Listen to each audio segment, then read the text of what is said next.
আসসালামু আলাইকুম গাইস, কি অবস্থা আপনাদের? আজকে আপনাদের জন্য একটা নতুন আমার ভিডিও নিয়ে আসলাম। আমাদের স্টিল কোম্পানির যে স্টিলের গাড়িটা ছিল, লোড হয়েছিল, যেটা আমি ভিডিও দিতে পারি নাই, কিন্তু সেটার ব্যারিং ভাঙে গেছে।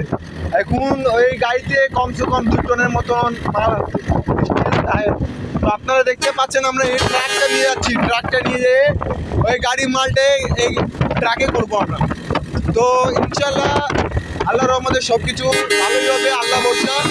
আপনারা দেখতে পাচ্ছেন আমার সাথে আছে এই রাব্বি ভাই, আর যে আছে হায়দার চাচা আমার, আর সামনে কেবিনে বসে আছে যে আনোয়ার ম্যানেজার আর হৃদয় ভাই।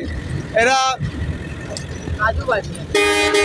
আরেকটা সহকর্মী আছে আমাদের রাজু ভাই। এটারা এখন আমাদের সাথে। আমরা এখন এই মালগুলো আগে এই ট্রাকে ট্রান্সফার করবো ইনশাল্লাহ। এই ট্রাকটা যাবে রংপুরে। আমাদের রংপুরে দোকান আছে, ওখানে মালটা ক্লিয়ার রেখে ঢুকানো হবে। এবং রংপুরে আমাদের কালকে হালখাতা আছে ইনশাল্লাহ। আল্লাহ রহমতে সব কিছু ভালো হবে। আপনারা দোয়া করবেন এবং আমরাও আপনাদের জন্য দোয়া করবো ইনশাল্লাহ। সবাই ভালো থাকবেন, সুস্থ থাকবেন। ধন্যবাদ। আসসালামু আলাইকুম।